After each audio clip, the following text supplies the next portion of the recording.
Știați că alfabetul limbii spaniole conține o literă care nu are corespondent în alfabetul limbii române? Hola, ¿cómo estás? Salutare și bine v-am găsit pe noul meu canal de YouTube. Astăzi începem noul curs de limba spaniolă. În primul episod vom învăța alfabetul și sunetele specifice limbii spaniole, iar în partea de vocabular vom învăța primele noastre cuvinte legate de clădiri și instituții. De asemenea, vom face cunoștință și cu articolul hotărât și articolul nehotărât pentru genurile masculin și feminin, numărul singular. El alfabeto. A, B, C, D, E, F, G, AC, I, J, K, L, M, N, Ñ, O, P, Q, R, S, T, U, V, W, X, Y, Z. Litera C, urmată de E sau I, se pronunță S, ca în exemplele Ciurela, pruna, ciudad, oraș. Grupul de litere CH se pronunță C sau C, ca în exemplele muchacha, fata, coche, mașina. Litera G, urmată de E sau I, se pronunță H, ca în exemplele girasol, floarea soarelui, gemelo, geam.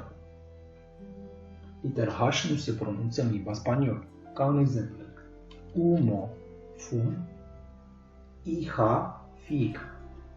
Litera J urmată de o vocală se pronunță H, ca în exemplele juego, joc, jefe, șef.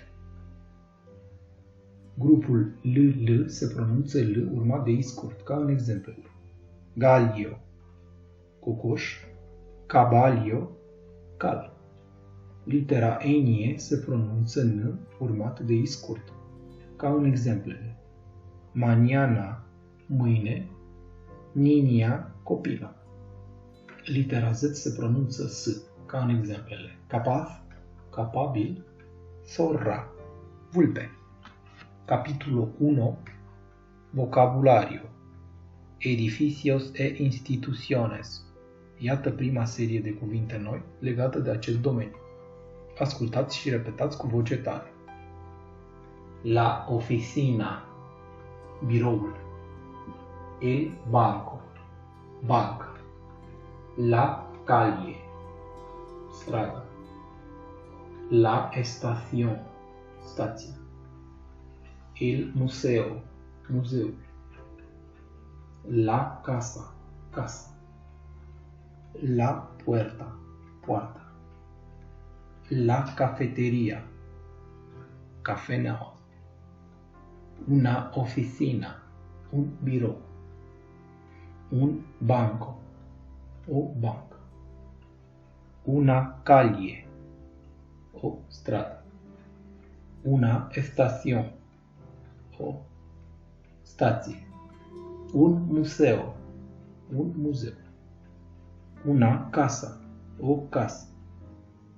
Una puerta, o poartă. Una cafeteria, o cafenea. După cum ați remarcat, în fața fiecărui substantiv stă un articol. Dacă, pentru genul masculin, avem articolul hotărât el banco, el museo. Pentru articolul nehotărât vom avea cuvântul un banco, un museo. Pentru genul feminin vom avea articolul hotărât singular la oficina, biroul, la casa, casa. Iar pentru genul feminin numărul singular, vom avea articolul nehotărât una oficina, un birou, una puerta, o poartă. În episodul următor vom învăța primele noastre verbe în limba spaniolă, articolul hotărât și articolul nehotărât pentru genurile masculin și feminin numărul plural, pronumele personal, precum și vom alcătui primele noastre construcții în limba spaniolă. Și dacă vrei să știi exact ce îți doresc eu de la acest nou curs de limba spaniolă, am un videoclip în partea stângă și ne vedem acolo. Hasta mañana!